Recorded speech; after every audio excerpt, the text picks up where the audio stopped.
Boudicca. In 61 AD, this was the name of a fierce warrior queen that nearly beat the Romans out of Britannia, or, as you can probably guess, modern-day United Kingdom. However, with nearly 2 millennia since her death, her representation has changed from mighty warrior queen to a nationalistic feminist icon. Boudicca, queen of the ancient Celtic Iceni tribe, is represented in ancient sources as a feared yet intelligent for a barbarian. Today, she is seen as a feministic national heroine. This change is likely due to modern feminist ideologies and the leadership shown by Boudicca. During this seminar, I will be talking to you about how she is represented in both ancient and modern sources and why there has been this change. So first, let's take a look at who our ancient historians are and what they had to say about warrior queen Boudicca. Ancient sources on Boudicca are very limited.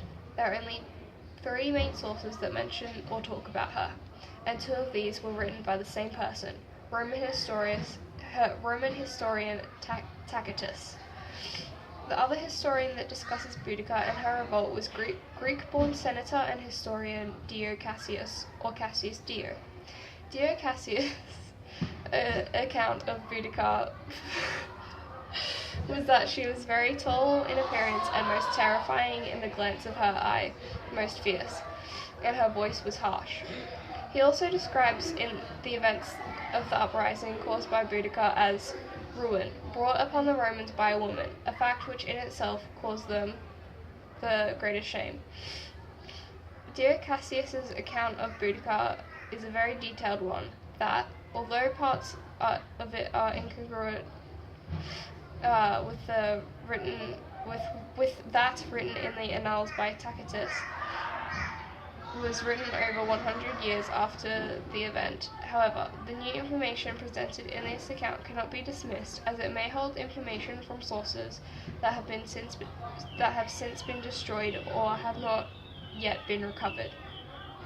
Tacitus's recount of the events that took place similarly portrayed Boudicca as a fierce Celtic queen.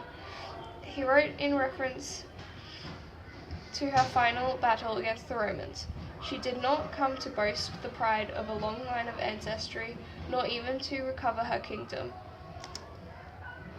and the plundered wealth of her family. She took the field like the meanest among them to assert the cause of public liberty and to seek revenge." The information presented in this source is more reliable, as it was produced only years after Boudicca's revolt. However, its accuracy may be unreliable, as it is likely Tacitus took some of his information from biased Roman accounts. These ancient representations of Boudicca have changed over nearly 2 millennia and is today presented as a nationalistic feminist icon.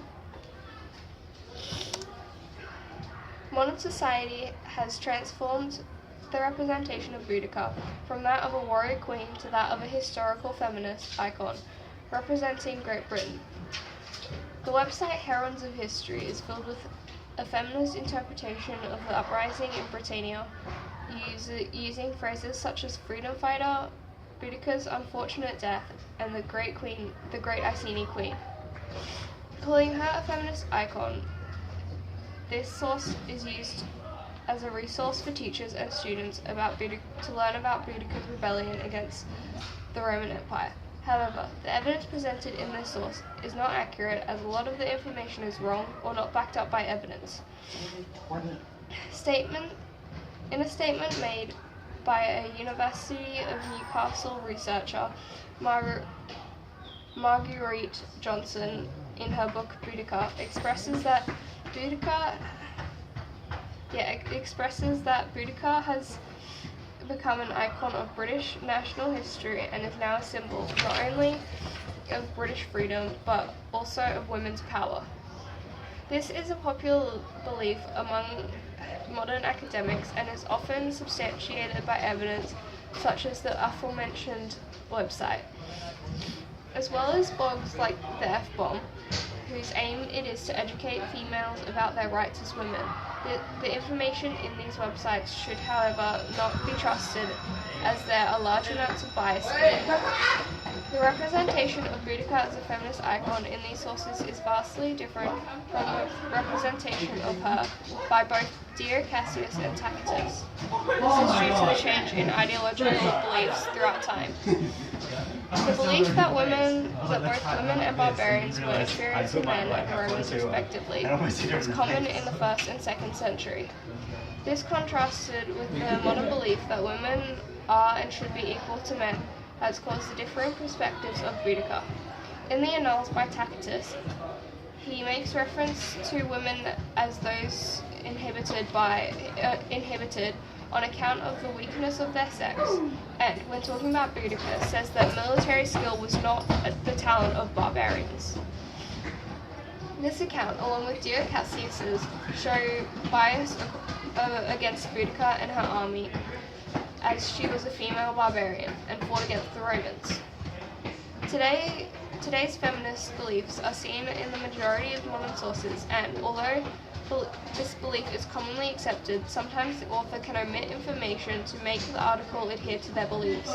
This can be seen by the evidence used in the Heroines of History Boudicca article that quotes, "Nothing is safe from Roman pride and arrogance, and I was worshipped by the Romans when they tried to take our land, and now I am fighting for my freedom." As you can see, these sort of quotes by historian Dio Cassius have been used out of context and with no reference to the reliability of his work. The drastic change between these representations are due to the modern feminist belief and the lack of such a belief, both when the ancient sources were written and when Boudicca led her revolt. As you can see, by understanding the ancient and modern representations, as well as the reasons for changes in these representations, we can further understand why these changes are so contrasting in their presentation in both ancient and modern source.